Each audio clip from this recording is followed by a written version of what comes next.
The lawyer's office smelled like old paper and coffee that had been sitting too long. 14 of us were crammed into a room designed for maybe 8. Folding chairs had been brought in from somewhere. People were sitting with their shoulders touching. Nobody was comfortable and nobody was saying so.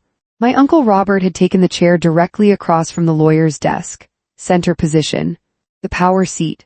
He had straightened his tie twice since we sat down and was holding his hands loosely in his lap the way men hold their hands when they are trying to look relaxed and are not relaxed at all. My Aunt Patricia was next to him, pearls, black dress, a handkerchief she had not used yet but was holding ready. My cousins Robert's 3 kids were arranged behind their parents like a support structure. Tanner, the oldest, kept checking his phone and then remembering where he was and putting it away. Brianna was watching the lawyer. Cody was watching me. I was in the back left corner, not by accident, by choice. I had arrived early enough to choose my seat, and I had chosen the one with the most distance from the center of the room and the clearest view of everyone else's face. The lawyer's name was Mr. Aldridge. He was 60-something, gray hair. Reading glasses he kept taking off and putting back on. He had a single manila folder on the desk in front of him and he had not opened it yet. He cleared his throat. The room went quiet in that particular way rooms go quiet when something is about to happen that cannot be undone. He said, "Thank you all for being here. I know this is a difficult time." Rose was very clear about her wishes and very specific about how she wanted this meeting conducted. "I am going to read the document in full without interruption and then we will have time for questions." Robert nodded, magnanimous. Already the head of the room in his own mind. Mr. Aldridge opened the folder. He read the date. He read the formal language. He read through the standard opening paragraphs of a legal document, the sound of which I think most people in that room found reassuring. Formal, procedural, the language of things being divided fairly, and then he stopped. He took his glasses off. He looked up not at Robert, not at the room generally, at me. He put his glasses back on. He said the entirety of the estate of Rose Marie Donovan, including the property at 4412 Birchwood Lane, all financial accounts, all personal property and jewelry, and all remaining assets is left to her granddaughter, Maya Elizabeth Donovan. Alone and in full. The room did not explode. It went completely silent for about 4 seconds. And then Robert stood up. And I sat in my folding chair in the back left corner, and I thought about a Tuesday morning 3 days before my grandmother died when she held both of my hands in hers and looked at me with eyes that were tired and clear at the same time, and said something I will carry with me for the rest of my life. She knew, she always knew. My name is Maya Donovan. I am 31 years old. I grew up in a mid-sized city in Ohio in a family that looked like most families from the outside, complicated, occasionally warm, fundamentally held together by obligation more than love. My grandmother's name was Rose Marie Donovan. She was 79 years old when she died on a Thursday morning in October. She passed at home, in her own bed, in the house she had lived in for 44 years. I was holding her hand. I want to tell you about her. Not the version of her that existed at family dinners, the grandmother who made pie and asked about school and smiled at everyone equally. The real version. The one I knew from 11 years of Sunday afternoons and 3 hospitalizations and 1,000 small moments that nobody else was present for. Rose was the sharpest person I have ever known. Not educated in the formal sense, she had finished high school and gone directly to work and then directly to marriage and then directly to motherhood. The way women of her generation did without questioning whether there was another option. But sharp in the way that comes from paying close attention to the world for 79 years and filing everything away and drawing conclusions that turn out to be right. She saw people clearly. She always had. She just rarely said so out loud. I am telling you this story because I think it is important. Not because of the money or the house or what happened in that lawyer's office, though all of that matters. But because of what my grandmother understood about showing up for people, about what love actually looks like when you strip away the performance of it, and because of what she wrote. But I am getting ahead of myself. If you are new here, stay with me, because this story does not go where you think it is going, and the part that matters most is not the will. It is what my grandmother said to me 3 days before she died. Let me tell you about Rose. She was born in 1944 in a small town in rural Ohio to parents who worked hard and died young, and left her with a practical understanding of impermanence. that she carried quietly her entire life. She met my grandfather Harold at 19, married him at 20, had my uncle Robert at 22, my aunt Linda at 24, and my mother Catherine at 27. Harold left when my mother was 4 years old. He did not leave dramatically. He did not have a fight, pack his things, deliver a speech. He simply went to work one Monday morning and did not come back. No note, no phone call, no explanation that ever fully satisfied anyone. He was there and then he was not there, and Rose was 27 years old with 3 children under the age of 8, and no income and a house with a mortgage she did not know how to pay. What she did with that situation is the thing I want you to understand about my grandmother before I tell you anything else. She did not fall apart. She got a job at a department store within the week. She arranged childcare with a neighbor. She learned to do the finances herself, not because she wanted to, but because there was nobody else to do them.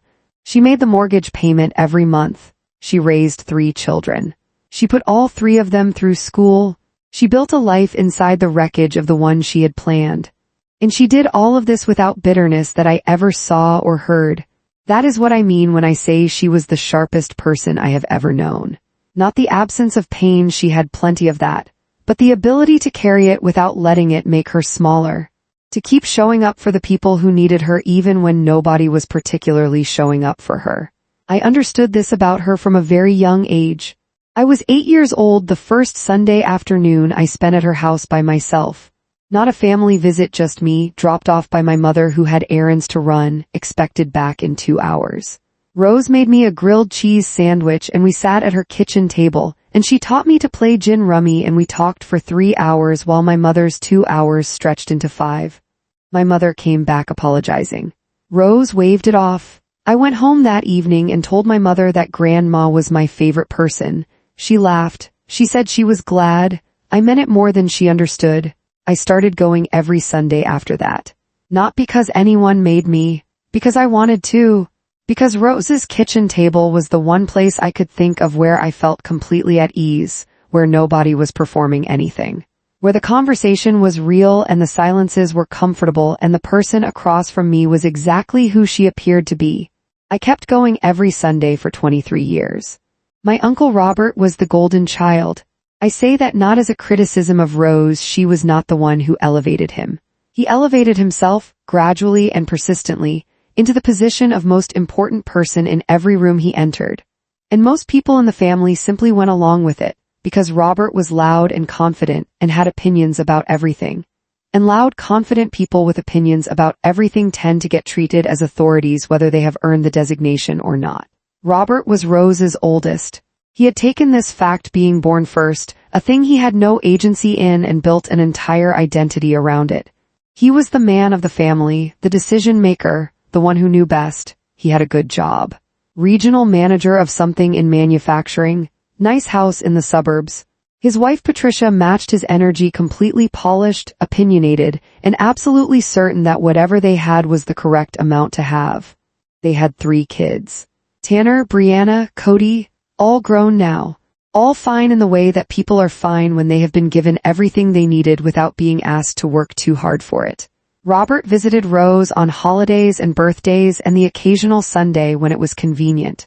He called once a week. I know this because Rose mentioned it, always neutrally, the way you mention weather. He sent a check on Mother's Day every year. He considered himself an attentive son. My mother Catherine was the other story. She was the youngest.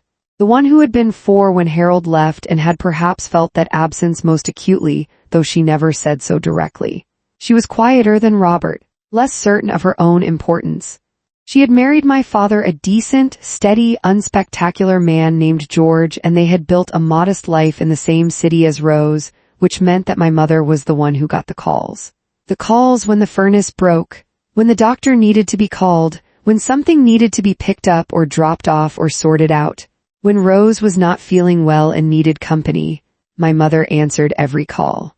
She did not complain about this, not to Rose, not much to us. She did it the way she did most things, quietly and without making it a production. But I watched it from childhood and I understood what was happening even before I had words for it. Robert got the status of being a good son. My mother did the work of actually being a good daughter. And somehow the way these things always seem to work in families, the person with the status was treated as though they deserved it, and the person doing the work was treated as though the work were simply their natural obligation. I watched this for years, and I watched how the family treated my closeness to Rose through the same distorted lens. Every Sunday, for 23 years, I want you to understand what that actually means. Not the romantic version of it, not a montage of warm kitchen moments and meaningful conversations, though there were plenty of those. The real version. It means I drove to her house on the Sundays I had a cold. On the Sundays I had a headache. On the Sundays when work had been brutal all week and I was exhausted down to my bones, and what I wanted more than anything was to stay home in my pajamas and do nothing. It means I was there on the Sunday in November when her pipes burst, and we spent 4 hours on the floor of her kitchen with towels trying to manage the water until the plumber arrived. It means I was there on the Sunday in February when she was having a bad day emotionally, not sick, just sad, the deep quiet sadness that sometimes settled on her without warning, and we did not talk much. We just watched old movies on her small television, and I stayed until 10 at night because leaving felt wrong. It means I took her to every chemotherapy appointment during the 18 months she had breast cancer when I was 24. Not some of them. Every one. I drove her there in the morning and I sat in the waiting room, and I drove her home afterward, and I stayed until she was steady on her feet and comfortable. Robert visited twice during those 18 months. Both times when other family members were already there. Both times with flowers and loud reassurance and a departure within the hour. I kept a running list in my phone, not intentionally, not as evidence, just because I am organized and I needed to track her appointments. That list, by the time the cancer was in remission, was 47 entries long. I did not do any of this for credit. I want to be absolutely clear about that. I did it because she was my grandmother and I loved her, and showing up for the people you love is not something you should need a reason for. It is simply what you do. But I noticed who else was showing up, and who was not. There was the Monday morning when her furnace broke in January. I was at work.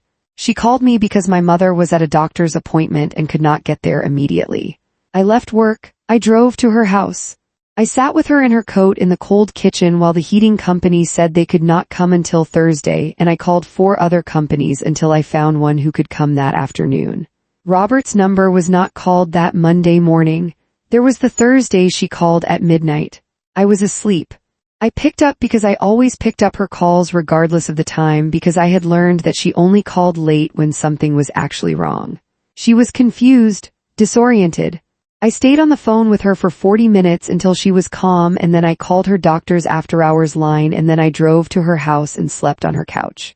Robert did not know it happened until 3 days later when my mother mentioned it at a family dinner. He said, "You should have called me." He said it to my mother, not to me. I was sitting right there. My closeness to Rose when I was younger, I did not understand why my closeness to Rose made certain family members uncomfortable. I understood it by the time I was in my mid-20s.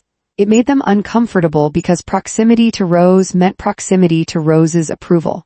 And Robert had built his entire family identity on the assumption that Rose's approval belonged to him by birthright. My consistent presence in her life, my actual presence, the kind measured in Sunday afternoons and midnight phone calls and chemotherapy waiting rooms, threatened the narrative he had constructed. So the family did what families do when a narrative is threatened. They found another explanation. The explanation they settled on was that I must want something. I heard it in pieces, never directly. A comment Tanner made at Thanksgiving when I was 26, something about how it was interesting that I spent so much time with Grandma. The way Patricia would look at me sometimes at family gatherings, assessing, slightly suspicious, as though she were trying to figure out my angle. Robert said it most directly one afternoon when he happened to arrive at Rose's house while I was there. He came in, was surprised to see me, and then said loudly, cheerfully, the way people say things they want to sound like jokes, "Maya, you're here again. What are you after?" He laughed. Patricia laughed. I smiled. Rose, from her chair in the living room, said nothing. But I saw what her face did. I filed it away. The whispers escalated when Rose's health began to decline in her last year. I was there more frequently, 3 times a week by spring, nearly every day by summer. I was managing her medications, her doctor appointments, her insurance calls, the meal delivery service I had set up, the neighbor I had asked to check on her on the mornings I could not get there.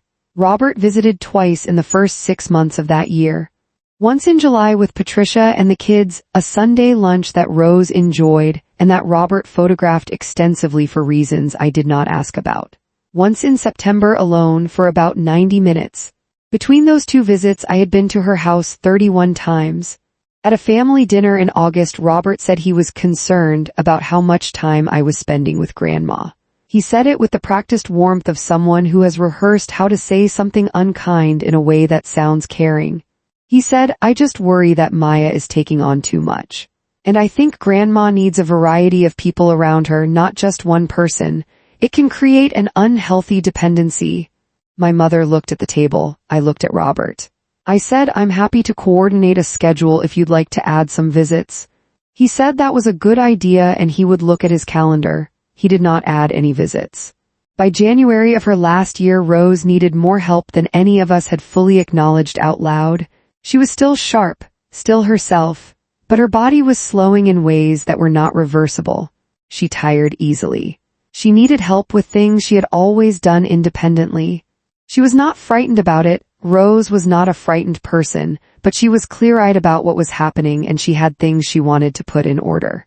I took 3 weeks of remote work accommodation so I could be at her house more consistently in February and March. My boss was understanding. I set up her medications in a weekly organizer. I labeled things. I made sure she had food she could prepare herself on the mornings I was not there.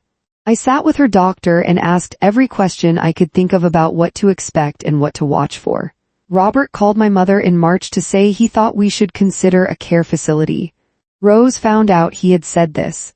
I do not know how Rose had her own channels of information that I had never fully mapped. She told me about it on a Sunday afternoon in April. She said it with a particular calm that I recognized as the calm she used when she had already made a decision and was simply informing me of it. She said, "I'm not going anywhere. I'm going to die in my own house." Robert means well, but he doesn't understand that a person's home is not just a building. She looked at me. She said, "You understand that?" I said I did. She nodded.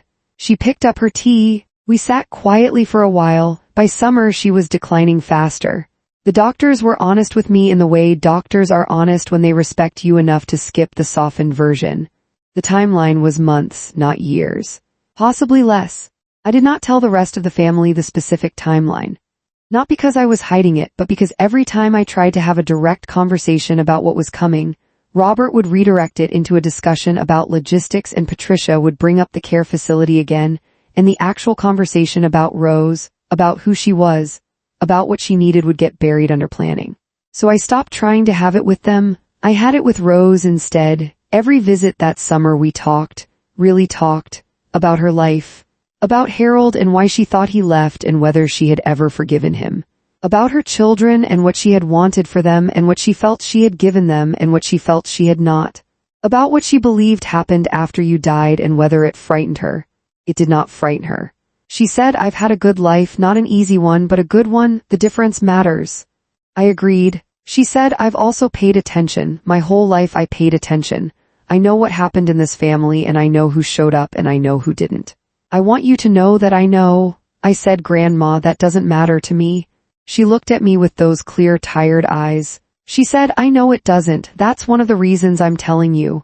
She asked for me specifically on the Tuesday.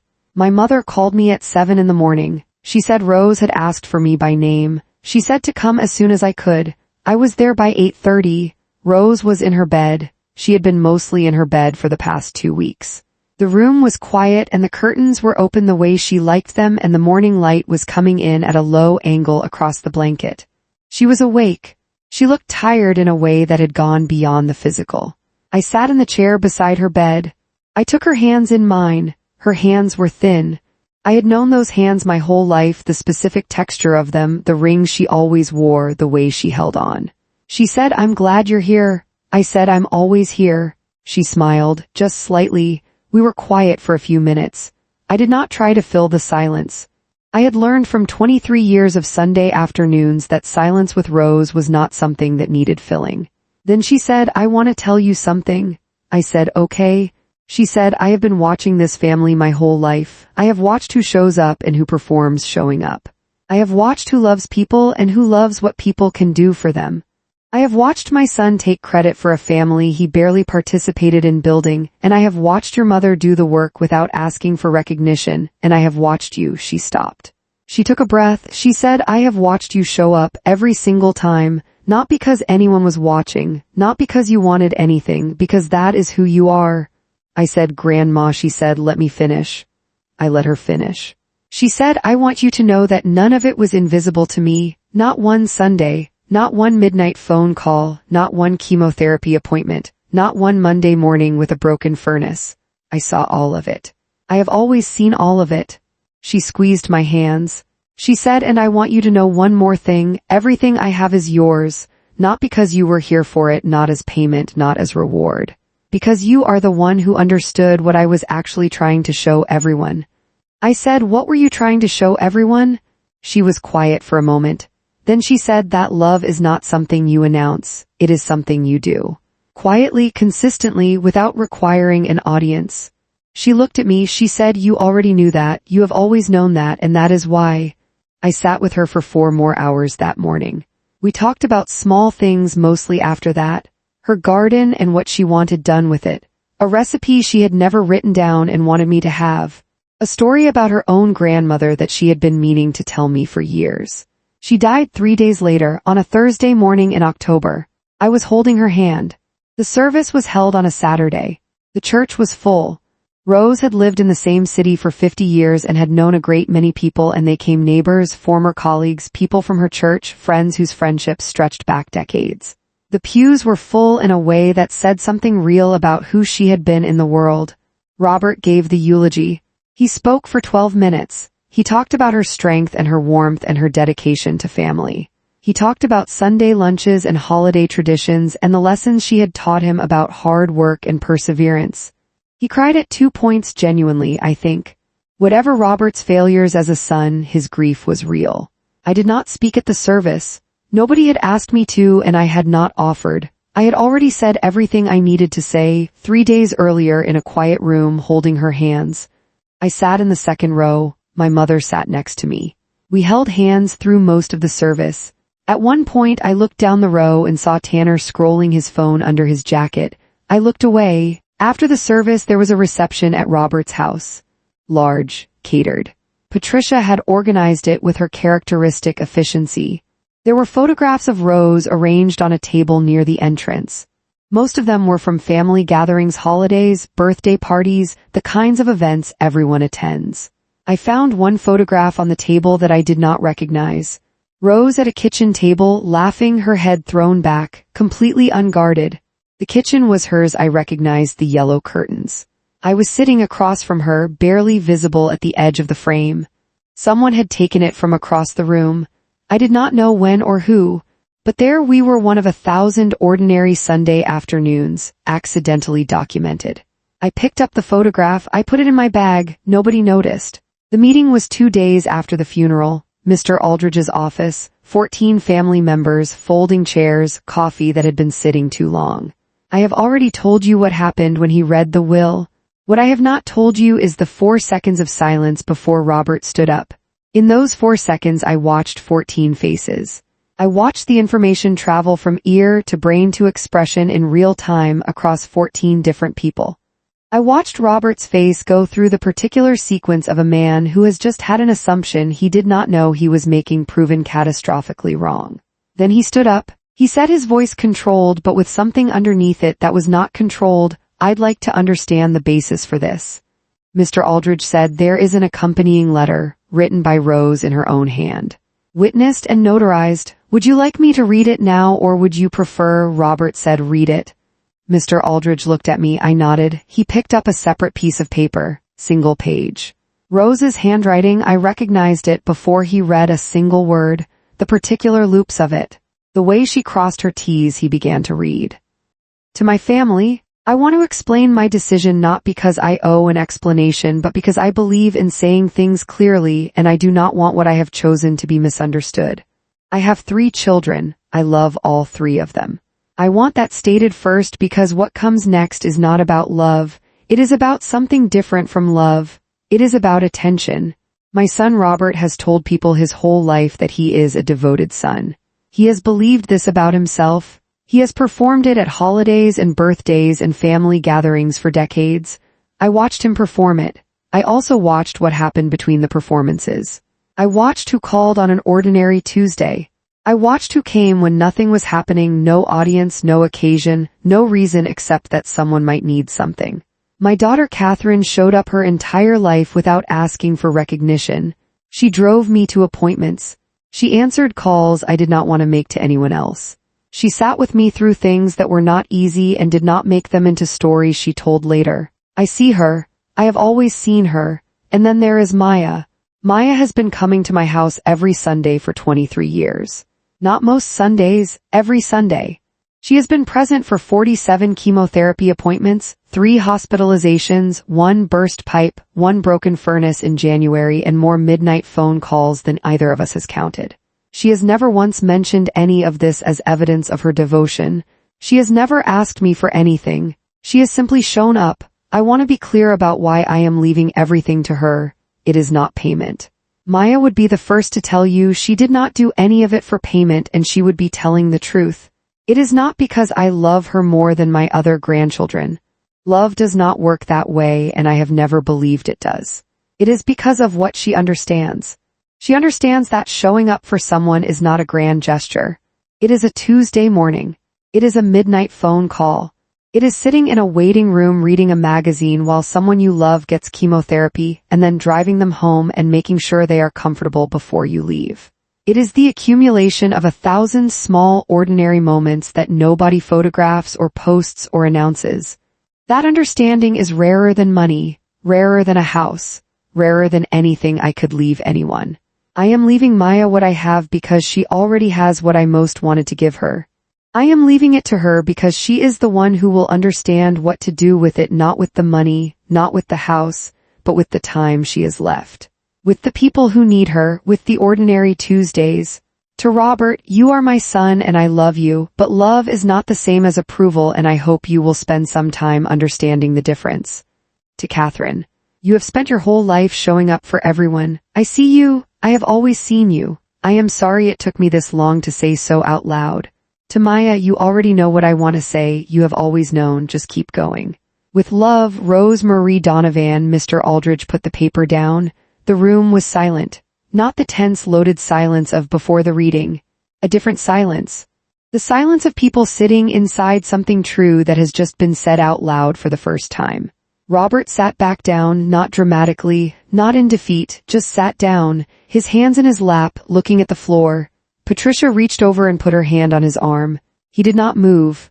My mother was crying quietly beside me.